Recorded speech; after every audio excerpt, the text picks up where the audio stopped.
mga kapatid, INBTV po ulit.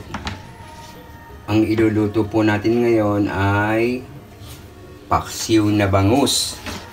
So, salamat po sa Diyos at meron naman tayong pagkain sa ating hapagkainan. Napakadali lang pong i-prepare po nito.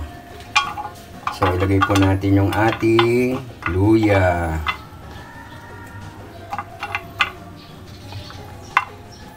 Pansinin niyo po, napakadali pong iluto nito. Yung ating luyas. Tapos yung ating pong bawang. So, ikakalat nyo lang po sa inyong lutuan sa kaldero. So, pagkatapos po nyan, yung bangus. Yung bangus po, ang ginawa ko po dito, nilagyan ko na po siya ng pamintang crack at saka asin po. So, may asin na po yan. So, depende rin po sa inyo sa panlasa kung magdadagdag pa po kayo ng asin o hindi na.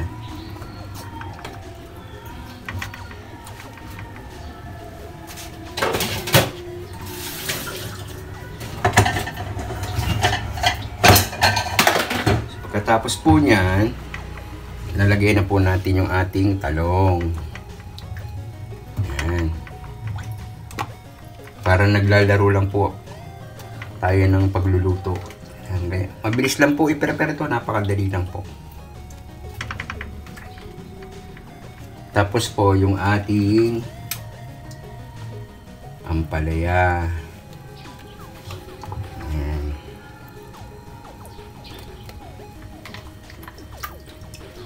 Ayan, babad na po sa tubig to. Ilang oras ko rin po babad to.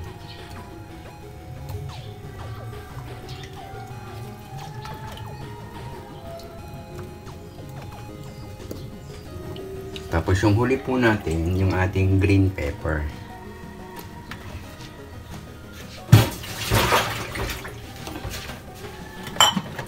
Tapos po niyan, ay yung ating vinegar. So, lalagyan nyo na po ng vinegar.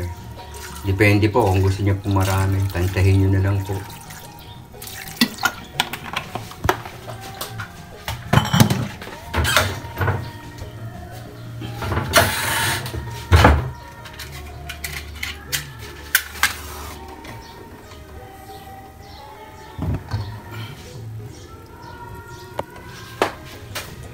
Po, sasalang na po natin.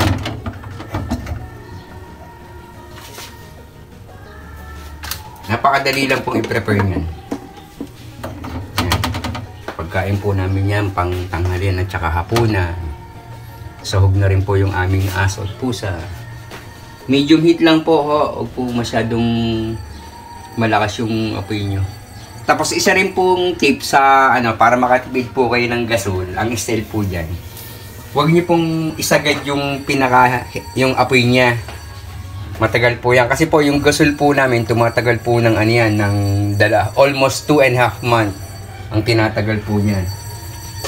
Kasi po yung pag sobrang lakas po ng naka-full po yung niya, yung init niya, lumalampas po doon sa lalo pag nagsasaing po dapat po medium lang po talaga.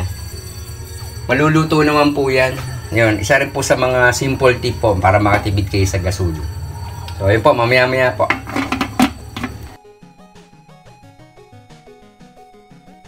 So, yun, mga kapatid, INBTV po ulit. Welcome po ulit sa aking channel. Okay na po.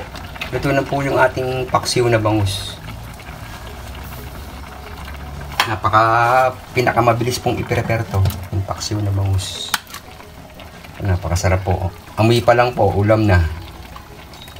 Mabango. Ayan.